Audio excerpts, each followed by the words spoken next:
अवधूत चिंतन श्री गुरुदेव दत्त श्री स्वामी समर्थ। तुम्हा सर्वांचं आपल्या स्वामी शक्ती या चॅनल मध्ये मनापासून स्वागत आहे। स्वामी तुम्हा सर्वांच्या सर्व चांगल्या इच्छा पूर्ण करोत एवढीच स्वामींच्या चरणी प्रार्थना करते आणि आपल्या आजच्या या नवीन आणि सुंदर व्हिडिओला पुन्हा एकदा नव्याने सुरुवात करते। भक्तांनो, आजच्या या व्हिडिओमध्ये मी प्रत्येक स्वामी भक्तासाठी आणि प्रत्येक दत्त भक्तासाठी एक अत्यंत महत्त्वाची आणि सर्वात प्रभावी सेवा घेऊन आलेली आहे, जी आपल्याला या दत्त जयंतीपर्यंत करायची आहे। जर तुम्हाला 21 दिवस ही सेवा करायची असेल तर आजपासून याची सुरुवात करायची आहे, कारण आज 6 डिसेंबर आहे। आजपासून सुरुवात केली तर बरोबर 26 डिसेंबरला तुमचे 21 दिवस होतात, किंवा मग तुम्ही दत्त जयंतीच्या 6 दिवस अगोदरपासून किंवा 11 दिवस अगोदरपासून या सेवेला सुरुवात केली तरीही चालेल। बघा, ही जी सेवा आहे ही प्रत्येक स्वामी भक्तासाठी आणि प्रत्येक दत्त भक्तासाठी अत्यंत महत्त्वाची आणि विशेष आहे। खरं तर आपण दैनंदिन जीवनामध्ये दररोज ही सेवा करत असतो, ते म्हणजे तारक मंत्र। आपण दररोज तारक मंत्र म्हणत असतो, मात्र दत्त जयंतीपर्यंत विशेष असं एक मांडी तारक मंत्राचं अनुष्ठान आपल्याला आपल्या घरामध्ये करायचं आहे, जे केल्याने तुमच्या इच्छित मनोकामना पूर्ण होतील, अडलेली कामं मार्गी लागतील। या पारायण काळात तुम्हाला एकदा तरी दत्त गुरूंची किंवा स्वामी समर्थ महाराजांची प्रचिती येईल, तुमच्या सगळ्या इच्छा पूर्ण होतील, कामं मार्गी लागतील। तुमच्या आयुष्यामध्ये तुमच्या घरामध्ये असलेले जे दारिद्र्य आहे हे दारिद्र्य कुठेतरी संपून तुमच्या घरामध्ये स्वामींची कृपा होईल, ज्यामुळे तुमच्या घरात लक्ष्मीची प्राप्ती होईल। बघा, सेवा अत्यंत महत्त्वाची आहे, सर्वात प्रभावी सेवा आहे। ज्यांनी ही आजपासून 21 दिवसांच्या सेवेला सुरुवात केलेली आहे तर त्या प्रत्येकाला मी सांगेन की ही सेवा देखील त्या सेवांसोबत आवर्जून करा, किंवा ज्यांना काहीच सेवा करणं शक्य नाहीये की ताई आम्हाला सेवाच करणं शक्य नाही, नोकरी आहे, कामं आहेत, आम्हाला साधी सोपी सेवा सांग, तर ही मी तुम्हाला सेवा सांगेन जी साधी आहे, सोपी आहे आणि सगळ्यात प्रभावी देखील आहे। बाकी काहीच नाही जमलं किंवा काहीच नाही केलं तरीही चालेल, मात्र तारक मंत्राचं हे जर एक मांडी अनुष्ठान तुम्ही दत्त जयंतीपर्यंत केलं तर तुम्हाला 1001% सांगते की तुमच्या इच्छित सर्व मनोकामना पूर्ण होतील।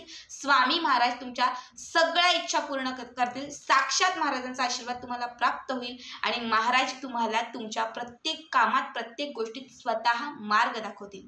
बघा, तारक मंत्र म्हणजे काय? आता तारक मंत्राबद्दल काय बोलू, तुम्हाला प्रत्येक व्हिडिओत मी सांगत असते की स्वामींनी आपल्या भक्तांना दिलेला हा सर्वात मोठा एक बोल आहे, सर्वच स्वामी भक्तांना तारणारा हा सर्वात अद्भुत मंत्र आहे। जेव्हा स्वामींसोबत आपल्याला बोलायचं असतं की जेव्हा मन अस्वस्थ असतं, जेव्हा काही सुचत नाही, तेव्हा फक्त तारक मंत्र ऐकलं की मनामध्ये जी उत्स्फूर्तता येते किंवा मन भरून येतं। आपल्या ज्या मनातील इच्छा आहे त्या इच्छा न कळत जरी आपण बोललो असलो ना तरी त्या महाराजांपर्यंत पोहोचल्या जातात। तारक मंत्रात खूप शक्ती आहे आणि असंख्य लोकांचे असंख्य अनुभव मी तुम्हाला आपल्या व्हिडिओमध्ये खूप वेळा सांगितलेले देखील आहेत। आज असाच एक सुंदर उपाय मी तुम्हाला सांगणार आहे, जो आपल्याला 21 दिवसासाठी करायचा असेल तर आजपासून करायचा आहे, 7 किंवा 11 दिवसांसाठी करायचं असेल तर मग दत्त जयंतीच्या 7-11 दिवस अगोदरपासून तुम्हाला या सेवेची सुरुवात करायची आहे। बघा, जेव्हा तुम्ही या सेवेला सुरुवात कराल तर सकाळ, दुपार किंवा संध्याकाळ कुठल्याही वेळेला कराल तर 11 किंवा 21 दिवस तुम्हाला एकच टायमिंग ठेवायचं आहे। सकाळी कराल, दुपारी कराल किंवा रात्री कराल तर एकच टायमिंग तुम्हाला ठेवायचं आहे आणि त्या एकाच टायमिंगवरती तुम्हाला देवघराच्या समोर बसायचं आहे। जिथे स्वामींची किंवा दत्तगुरूंची मूर्ती आहे त्यासमोर तुम्हाला बसायचं आहे। एक दिवा प्रज्वलित करायचा आहे, जो दिवा तुम्ही दररोज प्रज्वलित करता तोच केला तरीही चालेल। बाजूला एक उदबत्ती तुम्हाला लावायची आहे। त्यानंतर बसण्यासाठी आसन घ्यायचं आहे। लक्षात ठेवा, एकच आसनावरती तुम्हाला बसायचं आहे दररोज। आसन दररोज चेंज करायचं नाही किंवा वेगळं नसावं, एकच आसन यासाठी लागणार आहे। ठीक आहे, जेव्हा तुम्ही या सेवेला बसाल त्या अगोदर तुम्हाला स्वच्छ स्नान करायचं आहे किंवा हातपाय स्वच्छ तुम्हाला धुवून घ्यायचे आहेत आणि त्यानंतरच तुम्हाला या आसनावरती बसायचं आहे। बसल्यानंतर दिवा प्रज्वलित करायचा आहे। सकाळपासून जर तोच दिवा असेल, सकाळी समजा तुम्ही 10-11 किंवा सायंकाळी ही सेवा करण्यासाठी बसणार असाल तर सकाळीच पेटवलेला दिवा जर प्रज्वलित असेल तर तोच दिवा राहू द्या, दुसरा दिवा लावण्याची काही गरज नाही। एक फक्त तुम्हाला चौरंग किंवा छोटासा पाट घ्यायचा आहे, तो तुमच्या समोर ठेवून द्यायचा आहे। त्यावर एक स्वच्छ कापड अंथरायचं आहे आणि या कापडावरती एक पाण्याचा ग्लास भरून ठेवायचा आहे। यामध्ये गुळाचा खडा टाकायचा आहे आणि 4 ते 5 किंवा अगदी 1-2 तुम्हाला केशराच्या काड्या घालायच्या आहेत। ठीक आहे, केशर असेल तर घाला, नसेल तर नाही घातलं तरीही चालेल। केशराच्या 1-2 काड्या, एक गुळाचा खडा आणि हे पाणी तुम्हाला समोर ठेवायचे। उजवा हात या पाण्यावरती तुम्हाला ठेवून द्यायचा आहे आणि त्यानंतर तुम्हाला तुमची जी इच्छा असेल ती इच्छा व्यक्त करून तुम्हाला 11 वेळा तारक मंत्र म्हणायचा आहे। बघा बऱ्याच वेळा आपण तारक मंत्र म्हणतो त्यावेळेस काय होतं, तारक मंत्र म्हणता म्हणता कोणीतरी आलं तर बाहेर जातो, कोणाचा फोन आला तर फोन घेतो, मध्येच कोणाला तरी आवाज देतो. तारक मंत्र बऱ्याच वेळा उभ्यातच म्हणतो, खुर्चीतच बसून म्हणतो.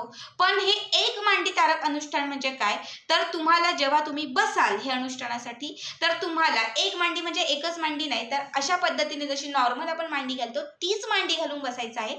फक्त तुम्हाला हलायचं नाही, डुलायचं नाही. बऱ्याच वेळा असं असं हलतो, बऱ्याच वेळा इकडे इकडे बघतो, कुठेही न बघता फक्त एकटक स्वामींकडे किंवा दत्तगुरूंकडे बघायचं आहे. संपूर्ण लक्ष ध्यान पूर्ण त्यांच्याकडे असलं पाहिजे आणि त्यांच्याकडे ध्यान देऊन तुम्हाला हा मंत्र 11 वेळा म्हणायचा आहे. 11 वेळा म्हणायचं, अजिबात हलायचं नाही. पुन्हा एकदा सांगते, कुठेही उठायचं नाही, कुणाचा फोन आला तर फोन घ्यायचा नाही, कोण दारात आलंय तेही बघायचं नाही, काहीच करायचं नाही. ठीक आहे, याला एक मांडी अनुष्ठान म्हणतात. एकाच मांडीवरती बसून एकाच मांडीवरती उठायचं. 11 वेळा म्हणून झालं की त्यानंतर तुम्हाला उठायचं आहे. उठत असताना जे पाणी तुम्ही समोर ठेवलं होतं, ज्यात गुळाचा खडा आणि केशर घातलं होतं, तर ते पाणी तुम्हाला स्वतःला प्यायचं आहे. घरातील प्रत्येक सदस्याला थोडं थोडं दिलं तरीही चालेल. अशा पद्धतीने तुम्हाला 11 दिवस करायचं आहे. लक्षात घ्या, 11 दिवस बसण्याचं आसन एकच असलं पाहिजे. जो दिवा तुम्ही समोर लावणार आहात तो देखील 11 दिवस किंवा 21 दिवस एकच असला पाहिजे. दररोज उठून सकाळी स्वच्छ धुवून पुन्हा तो दिवा लावला तरी चालेल, पण दिवा बदलायचा नाही. दुसरा दिवा नाही, एकच दिवा.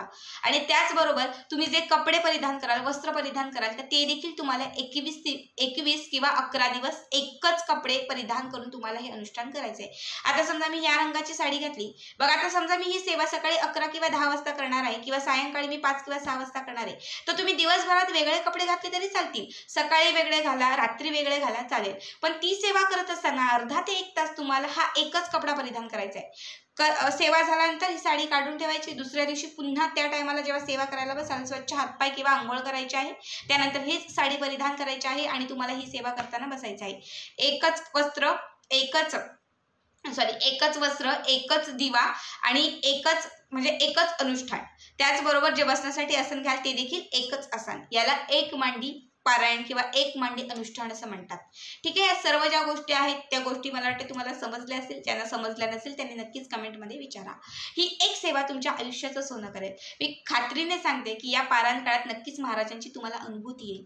जर तुम्ही आजपासून जरी सुरुवात केली की किंवा 7 दिवस अगोदरपासून जरी सुरुवात केली, 11 दिवस अगोदरपासून जरी या सेवेला सुरुवात केली, तरी खात्रीने सांगते की तुमच्या अडलेल्या ज्या इच्छा आहेत त्या अगदी 2 ते 3 दिवसातच पूर्ण होतील. महाराजांची प्रचिती येईल, महाराजांचा अनुभव तुम्हाला नक्कीच येईल, अडलेल्या इच्छा पूर्ण होतील आणि तुमची सर्व कामं देखील मार्गी लागतील. अत्यंत साधी सोपी सेवा आहे. बघा, ज्यांना काहीच जमणार नाही, काहीच नाही, त्यांनी ही सेवा आवर्जून करा. आजचा हा व्हिडिओ कसा वाटला नक्कीच कमेंट करा आणि पुढचे व्हिडिओ पाहण्यासाठी चॅनलला सबस्क्राईब करा. श्री स्वामी समर्थ. जय जय स्वामी समर्थ.